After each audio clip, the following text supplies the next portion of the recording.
नमस्ते बच्चों। बीमा संबंधी दावे।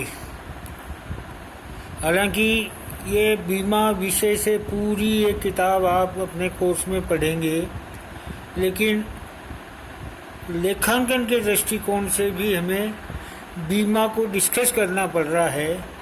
तो वो इसलिए कि बीमा संबंधी दावे जो हैं, क्लेम्स जो हैं, वो किस प्रकार से किए जाते हैं, ये एक वाणिज्य के विद्यार्थी के लिए, बल्कि ये एक सामान्य व्यक्ति के लिए भी जानना बहुत ज़रूरी हो जाता है।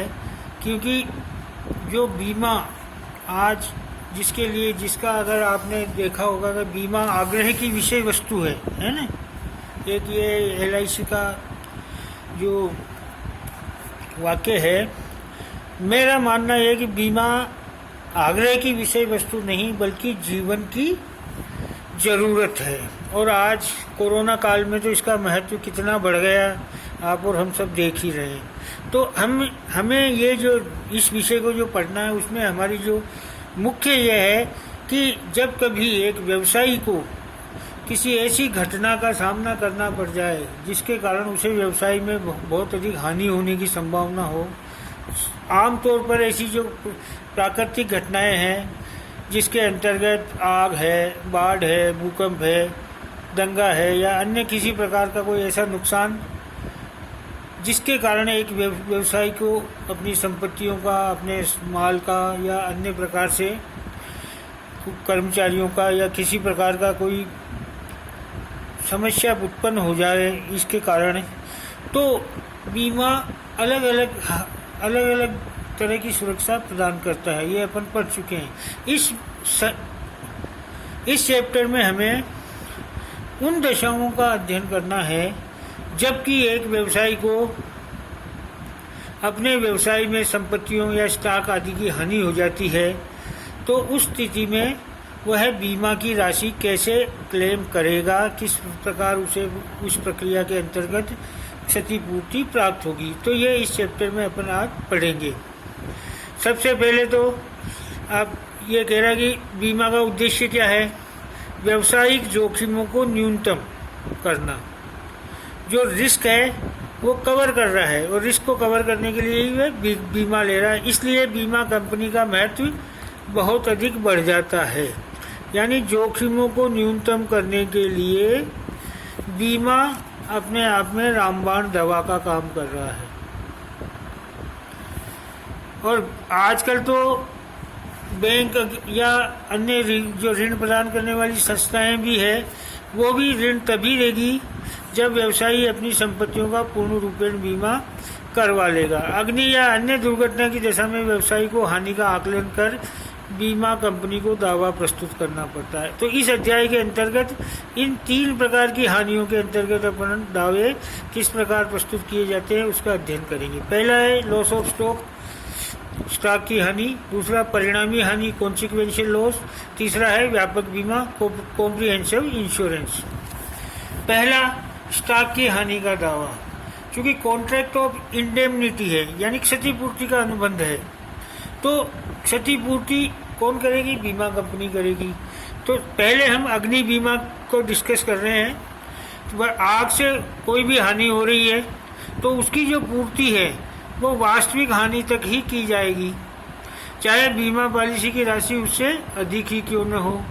दूसरी ओर अगर बीमा वस्तु के वास्तविक मूल्य से कम मूल्य का कराया गया हो तो क्षतिपूर्ति की राशि को भी आनुपातिक रूप से कम कर दिया जाता है, जिसे एवरेज क्लोज औसत वाक्य कहा जाएगा। ये आगे सवालों में जब एवरेज क्लोज आएगा उसका मतलब यही है कि यदि व्यवसायी ने अपनी संपत्तियों के मूल्य से कम मूल्य का बीमा कराया है, तो ऐसी स्थिति में जब क्षतिपूर्ति के लिए हानि, लॉस ऑफ स्टॉक या जो भी हानि की राशि तय की जाएगी, तो उस हानि की राशि को के अनुपात में ही हानि की राशि और बीमा कराई गई राशि के अनुपात में ही क्षतिपूर्ति की राशि को भी कम कर दिया जाता है। अर्थात वहाँ पर औसत वाक्य लागू होगा। ये कब हो रहा है ये भी हमें समझना चाहिए कि यदि बीमा पॉलिसी अधिक राशि के लिए तब तो एवरेज क्लोज की कोई ज़रूरत है ही नहीं।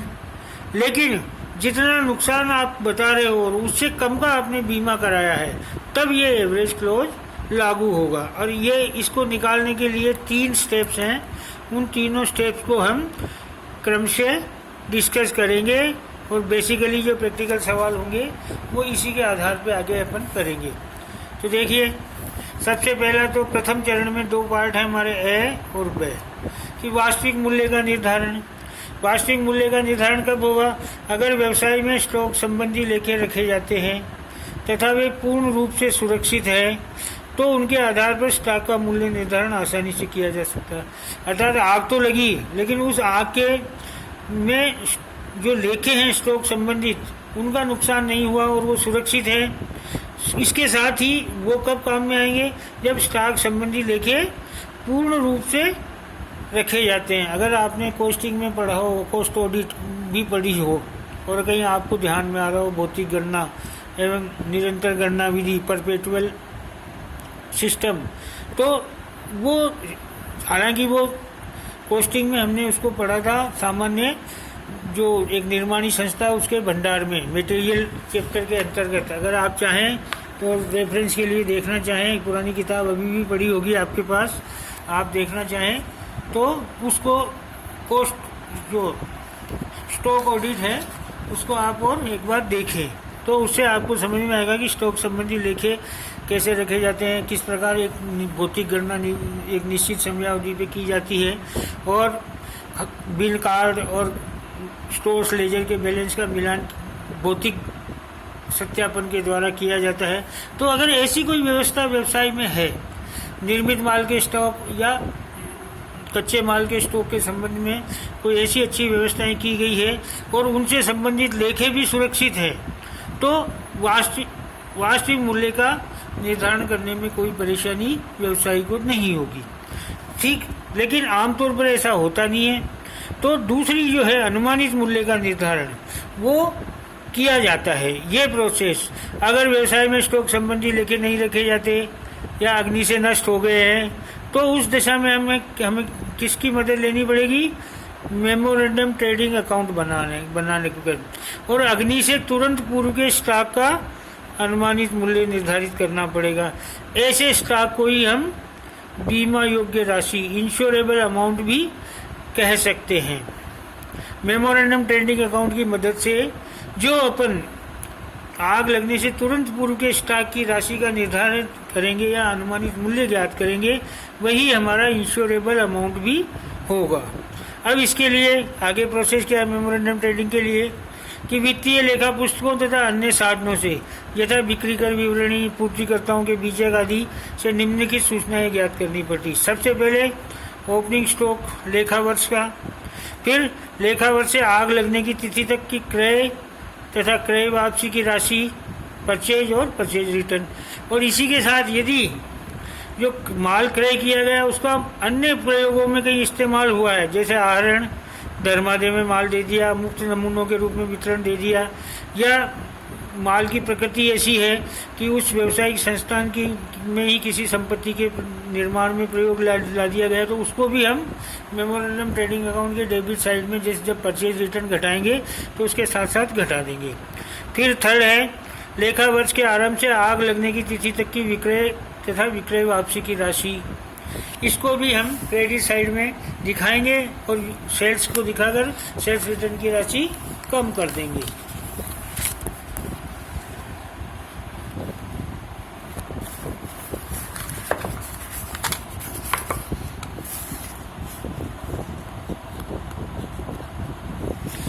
अब आइए आगे जो 2 चीजें और हमें जरूरत पड़ती है वो है लेखा वर्ष के आरंभ से आग लगने की तिथि तक के निर्माण संबंधी व्यय, मैन्युफैक्चरिंग एक्सपेंसेज या अन्य प्रत्यक्ष व्यय, अदर डायरेक्ट एक्सपेंसेज, जो कि ट्रेडिंग अकाउंट में हम आमतौर पर दिखाते आए हैं। ऐसे कोई खर्चे सवाल में हैं तो उन्हें भी हम डेबिट साइड में दिखा देंगे। और इसके पश्चात बैलेंसिंग फिगर में क्लोजिंग स्टॉक ज्ञात करने के लिए हमें किसकी जरूरत पड़ेगी? ग्रॉस प्रॉफिट अनुमानित। और ये किस पे आधारित होगा? विगत वर्षों की बिक्री, और विगत वर्षों में भी आमतौर पे कितना बताया गया, 3 से 5 वर्ष की बिक्री पर सकल लाभ की औसत दर, ये हम जानते हैं ग्रॉस प्रॉफिट रेट निकालना विक्रय पर। इसमें केवल 2 तरह की समस्याएं आ सकती है कि जब ग्रॉस प्रॉफिट की दर कॉस्ट प्राइस पे दी गई है या सेलिंग प्राइस पे दी गई है, उस समय थोड़ा सा हमको ध्यान रखना पड़ेगा। बाकी ये सारा प्रोसेस अपन कर चुके हैं कुछ पूर्व की क्लासों में, और अगर आपको ध्यान हो तो डिपार्टमेंटल अकाउंट में भी कुछ इस तरह के सवाल अपन ने देखे हैं। अब आइए मेमोरेंडम ट्रेडिंग अकाउंट। इसमें क्या किया जाता है, from the beginning of the accounting year, लेखा वर्ष अगर 1 जनवरी से प्रारंभ हो रहा है तो 1/1 से, अगर 1 अप्रैल से हो रहा है तो 1 अप्रैल से, मतलब जब से उस व्यवसायी का लेखा वर्ष प्रारंभ हो रहा है तब से लेकर डेट ऑफ फायर तक किसके लिए बनाया जाएगा ये मेमोरेंडम ट्रेडिंग अकाउंट, आग लगने की तिथि से तुरंत पूर्व के दिन तक। या तो अब देखिए इसमें वही मदें दी गई है जो डिस्कस किया है। ओपनिंग स्टॉक दिखा देंगे, कई बार ओपनिंग स्टॉक दिया नहीं होता, पिछले वर्ष का अंतिम स्टॉक ही ओपनिंग स्टॉक होगा। To purchase less returns and other uses of goods, to wages, to manufacturing expenses, to other direct expenses, to gross profit, जो कि 3 से 5 वर्षों की बिक्री पर सकल लाभ की औसत दर के आधार पर हम तय करेंगे, एवरेज रेट। ठीक है, इधर बाय सेल्स लेस रिटर्न, और ये बैलेंसिंग फिगर में by estimated stock on the date of fire. तो इस प्रकार ये मेमोरेंडम ट्रेडिंग अकाउंट बनाकर हम वो इंश्योरेबल अमाउंट तय करने के लिए आग लगने से तुरंत पूर्व के अंतिम स्टॉक की राशि ज्ञात कर लेते हैं।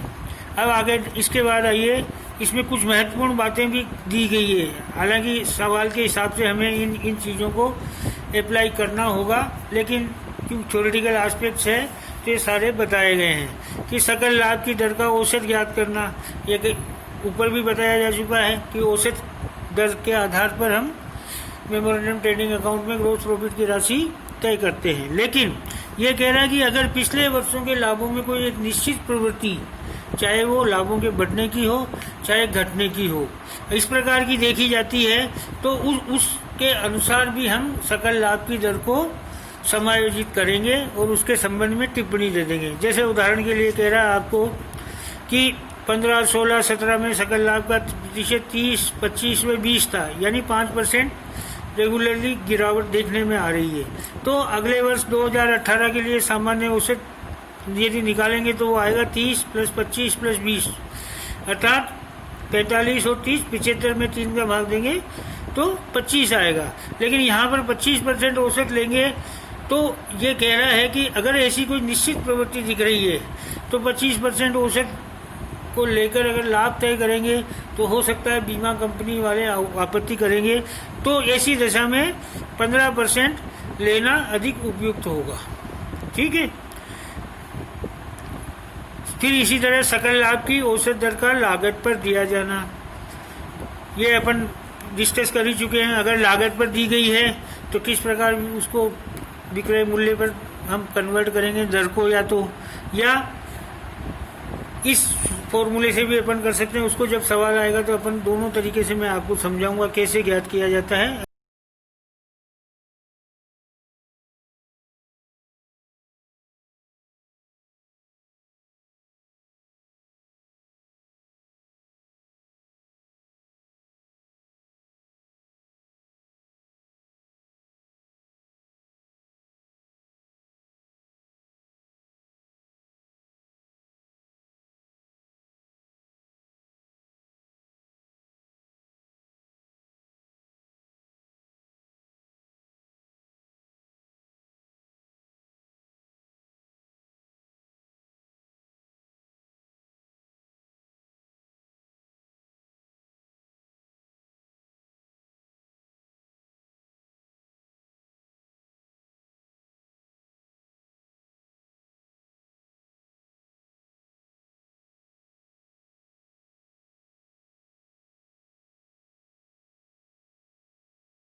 से कम कर दिया जाता है।